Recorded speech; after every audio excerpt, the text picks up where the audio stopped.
Muhammad Ali, the heavyweight boxing champion, was flying to one of his matches when the aircraft ran into poor weather, and it began to toss and turn and jump all around in the turbulence.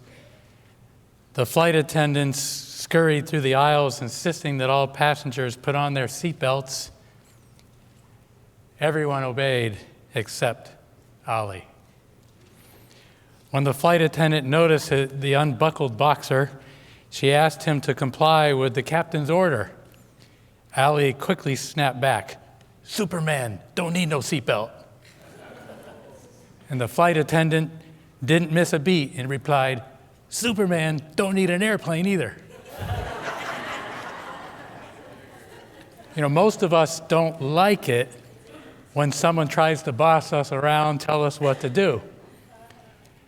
Back in my school days, my friends Roy and Tom, they shared this same tendency when they rebelled against the rules at school, and they gave the teachers a hard time. It was kind of popular when I was in school for students to complain about the rules, and often religion and God were seen as the source of the problem. In fact, I remember my friend Roy spouting off about religion being just a bunch of do's and don'ts and teachers cramming religion down our throats. Roy would add, however, that we had to obey all of God's laws or he was going to burn us up in hell. He said it just like that. He said it wasn't fair. God's got us over a barrel, so to speak. Well, Roy didn't, his view of God was God as a dictator. How do you see God? Seriously. Most of my friends were not as dramatic or bold as Roy. Something seems wrong with saying God has us over a barrel and we have to obey, he's going to burn us in hell. It just seems like too overt complaining about God, and some of us just don't dare do that. But kids felt that. Roy said it. Others struggled with the concept. God's law seemed to be restricting our freedom sometimes, like having to obey your parents when you don't think they know what they're talking about, not being able to do certain things on Sabbath, having to be real careful with our language. These, at times, seem to be a burden. And sometimes people just want to do things a different way than what God's law allows. We want to have fun. We want to be like everyone else. Besides, others that are not of our faith, they don't understand our restrictions, and that can make us feel like oddballs. Some really come to resent God's laws and see them as against us. Many choose to throw off the shackles so they can be free. Many of my elementary and academy friends did just that when they got old enough to break away from their parents' control. God, religion, the Ten Commandments were discarded as irrelevant to my life. The law of God was too much of a drag for them. How do you see God's law? Rules, restriction, or freedom? Or I could just call the sermon, I want to be free. It's interesting that so many Bible writers speak of God's law in a very positive way. Just the opposite of my friend Roy. Like, look here at Romans 7:12. Paul says, therefore the law is holy, and the commandment holy and just and good. Well, Roy would have admitted that the commandments must be holy, but he wouldn't have admitted that they were good. And then we have 1 John 5:3. John wrote, for this is the love of God, that we keep his commandments, and his commandments are not burdensome. King James says not grievous. And then we have James, so speak and do as those who be judged by the law of liberty. How could he call it a law of liberty if it restricts us? But he called it a law of liberty. And today's scripture reading we had some verses from Psalms, and I just picked two of the verses here. It says, I will walk at liberty. This is David speaking. For I seek your precepts, and I will delight myself in your commandments, which I love. Isn't that interesting? I will delight myself in your commandments, which I love. And verse 97 of the same chapter, Psalm 119, David writes, oh, how I love your law. It is my meditation all the day. That's leaves me kind of in the dust. I don't know if I love the law like that. Look at Psalm 119, 34 and 35. It says, give me understanding, and I shall keep your law. Indeed, I shall observe it with my whole heart. Make me walk in the path of your commandments, for I delight in it. Psalm 119, 34 and 35. You understand what this verse is saying? This verse is saying when we understand the law, when we really understand it, it's a delight, not a burden. And then one of my favorite verses on the law, and I prefer the King James, but I got New King James, I think, says, great peace have those who love your law, and nothing causes them to stumble. The King James says, great peace have they which love thy law, and nothing shall offend them. And I like the King James version of it because it reminds me that I never have a right to be offended. And in this day and age, that's pretty important. I never take personal offense, even if somebody wants me to. Because I just say, hey, that's how you feel. You have a right to feel that way. And I'll do my best so that you won't anymore. But, I might not be able to help you. Great peace have they that love thy law, and nothing shall offend them. When we are at peace with God, why do we need to be offended about anybody does? So how do you see God's law? Is it a burden or an offense? Or do you have an understanding that David had and he found the law a delight and could say he loved it? Do you love God's law? Here is the patience of the saints. Here are those who keep the commandments of God and the faith of Jesus. This verse tells us that God's end-time people will keep the commandments of God and have the faith of Jesus. So are these end-time people going to be obeying God's law simply because they don't want to burn in hellfire?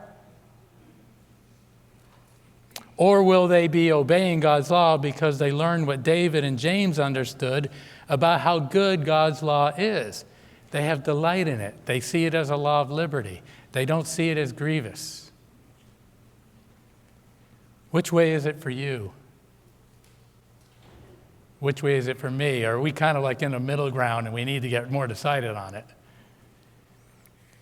After all, we don't want to be legalists like the Pharisees, right? The Pharisees were zealous for the law. They loved it in a way that I think was different than the way David loved it. But they loved it in a way that didn't make other people love it. They added hundreds of regulations to the Sabbath that God never put on the Sabbath. I'll just give you one instance. In their oral traditions, one of their oral traditions limited walking on the Sabbath to 3/5 of a mile, but one could travel on water as far as necessary. So if a person had to make a journey on the Sabbath to visit a faraway relative who was sick, they would take an animal skin, that could hold water, and they would fill it with water, and then they would put the animal skin on the saddle of their donkey and travel, as it were, by sea. That way they could keep the Sabbath. Now, does that kind of zeal for the law bring understanding that enables one to love God's law? No. In fact, would it bring great peace? No. Do you think unbelievers possibly got a good laugh at the regulation of the Pharisees? Would people laugh at it today? Yeah, I think they would. They would think it's totally ridiculous. So the real issue is who or what we believe God is. Is he the big boss in the sky, a cosmic police officer God? That's how Roy saw him. You know, an overbearing dictator, an arbitrary ruler? Or is he a loving father who wants the best for his children? Is he really interested in our happiness? If so, well, why did he give us a law that restricts us? Is it good for us? Could we really delight in it as David did? Is there freedom in God's law?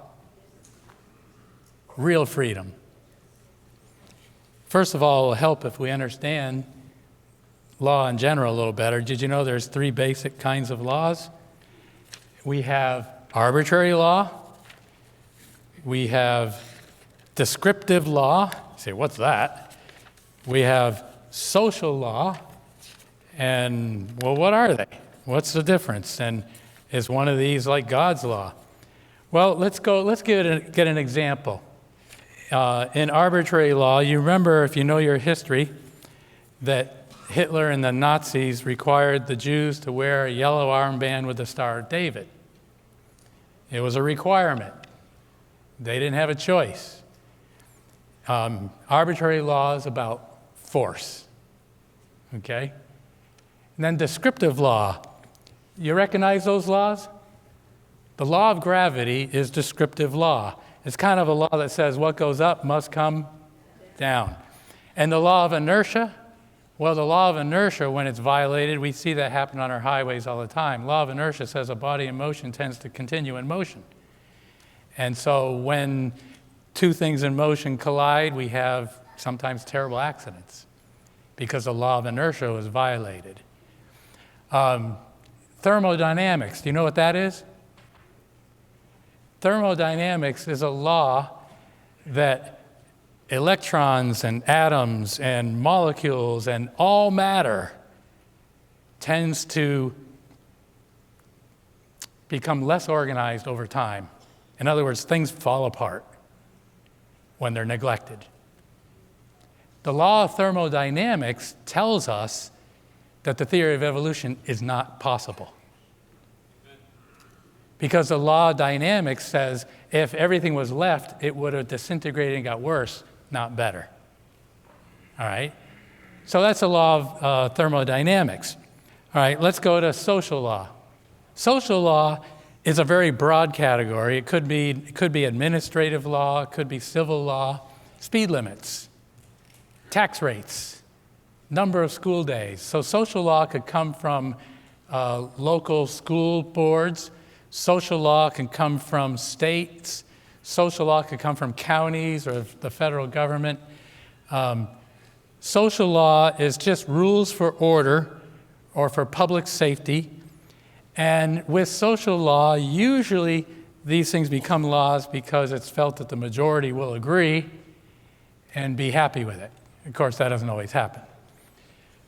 Another layer of examples. All right? During the time of the Roman Empire, the Roman emperor required this: offer incense and bow to a statue of Jupiter. So again, it's force. All right? Here's another example of descriptive law. Descriptive law tells us that under normal circumstances, water will boil at, 212? Am I remembering my science right? Okay. And freeze at 32. We're talking Fahrenheit here. And that's just the way it is, right? That just describes what actually happens. And let's get another social law. The ingredient lists on food packaging.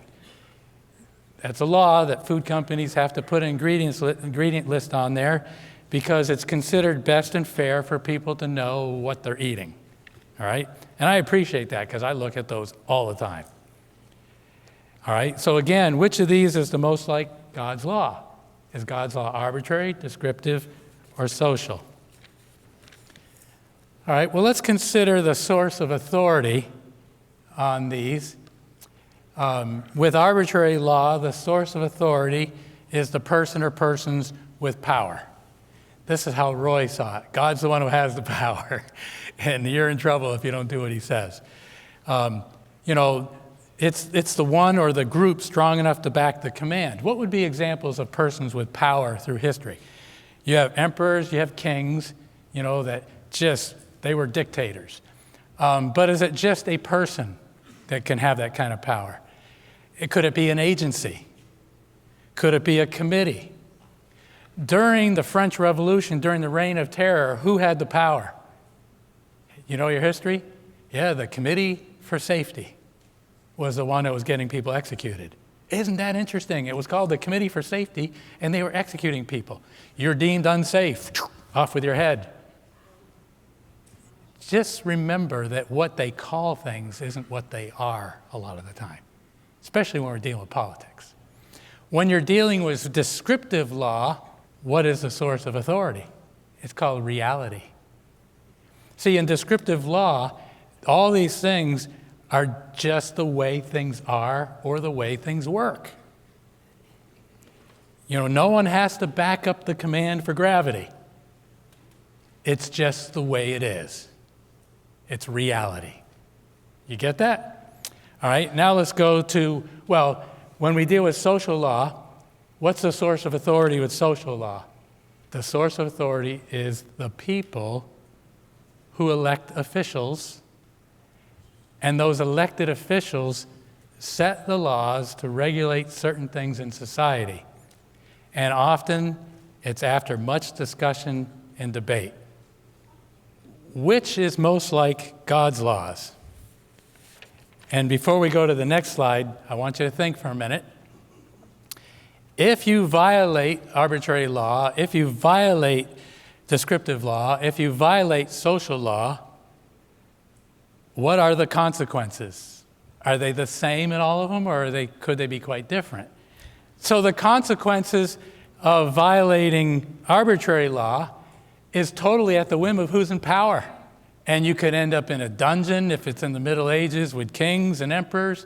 You could end up in concentration camps if it's something like Nazi Germany, or you could just be put in prison, or you could be executed at the whim of the person or agency or group in power. Now, interesting thing here is there are no consequences unless you get caught. So there's clearly not a natural consequence to arbitrary law, because if you don't get caught, there's no consequences. All right, so let's look at descriptive law. In descriptive law, the consequences are simply based on cause and effect, the natural consequences. And then social law, what are the consequences? Social disapproval. Or you could get written up, a citation or a fine, or you could have to go to court and you might get a sentence to prison. Now, I want you to answer a really, really important question. Can arbitrary laws be changed? Yeah, because what if the person in power just decides on Tuesday they don't like what they decided on Monday? It could be at the whim of whoever has the power. Or another way it could change is the person in power or the group in power gets overthrown. And when they get overthrown, likely there'll be a bunch of new laws, changes. So yes, arbitrary law can be changed. Very hard in the moment, though, when the person exercising power seems to be at full strength. Can descriptive law be changed? Can you change the law of gravity? Can you change the law of inertia? Can you change the boiling point of water, outside of maybe going up a little higher, elevation or lower, which only affects it a little bit? You really can't change the principle. The cause and effect is there. Can social laws be changed? Can they be changed? Yeah, changing circumstances may lead to elected officials making different decisions. Tax rates can change. Events may change people's minds. In past history, there weren't as many school days in a year as there are now. And sometimes they talk about making more school days in a year, which I just was always like, no, don't. But events can change people's minds about things. So which of these kinds of laws are God's laws? It's descriptive, right? You see, God's laws are descriptive and unchangeable. Roy thought that God, because he was bigger and stronger, just imposed his laws on us. In fact, that's what the devil said when he rebelled in heaven. He's just bigger and stronger, and he's imposed this on us. It's arbitrary. But God's laws are actually descriptive and unchangeable. It's the way he created the universe. He created the laws of temperature. He created all the laws of science, including the law of gravity. So imagine for a moment trying to rebel against the law of gravity. Will you go there with me for a minute? Aren't you tired of the law of gravity? Man, it restricts my freedom. I don't want it anymore. In fact, I just want to fly. And I don't mean with an airplane. I mean whenever I feel like it. Wouldn't that be cool? I used to have these really cool dreams of flying when I was a boy. I don't mean in an airplane. I mean just me, Superman style kind of, Raise your hands if you ever dreamed of flying when you were a little kid. Half of you are being honest. Or maybe I should say, raise your hand if you still dream of it. Well, it's just not fair, is it? I want to fly. And I want to fly whenever I want to. In fact, the next time I'm looking out of a high-rise window, I'm not going to obey the law of gravity anymore. I'm sick of the restrictions. I want to be free. If I want to jump, if I want to fly, that's my business. I should be able to do my own thing, right? Will God punish me for breaking the law of gravity? Will he intervene to punish me for being so stupid? Will anyone else punish me for breaking the law of gravity? If I step out the window of the 20th floor, will I be punished or will there be natural consequences? You see, folks, when we really understand the Ten Commandments, they're actually a lot like gravity. It's not as easy to see the natural consequences with the Ten Commandments, but that's the way they really are. So did my school friends understand God's law did they understand it as arbitrary, social, or descriptive? They saw it as arbitrary, didn't they? And that wasn't the only thing they misunderstood. What about the motivation for obedience? There are different motives for obedience, aren't there? There's 4 levels of obedience, and we're going to start with the first level. You might say, well, that one shouldn't even be up there because disobeying, that's not caring to do right. That's rebellion. That's indifference to law. That's not a level of obedience. Well, we'll start with plain out disobedience first. Because, see, we're told that the only acceptable obedience is that which is motivated by love, right? God wants our love. And on level 1, since that's not obeying at all, clearly there's no love motivation on level 1. Would you agree? All right, so let's go to level 2 and see if it's any better. Okay, level 2 is obeying from fear, that is for avoiding punishment. This is driven by threats of pain or rejection, anger or vengeance. It's submitting to force. That doesn't seem like a very happy level of obedience. But why is it above disobeying? Well, because at least it's obedience. All right? Not a very happy obedience. All right? So let's go to the third level. On the third level, obedience is to win God's favor. Earning God's good opinion so that he will dispense blessings, approval, and acceptance. Look at level 2 and 3. What's wrong with level 2 and 3? They're both legalistic motivations, right? On level 2, the motivation is fear. And that's level 2 is where my friend Roy was at. But he obviously didn't think it was good enough, but that's where he was stuck.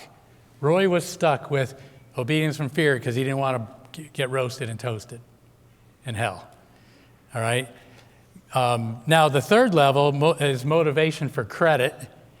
That's probably more positive than obedience from fear, but it's still self-centered. It's still legalistic. And does it work? It doesn't work anyway. Can you earn credit with God? No.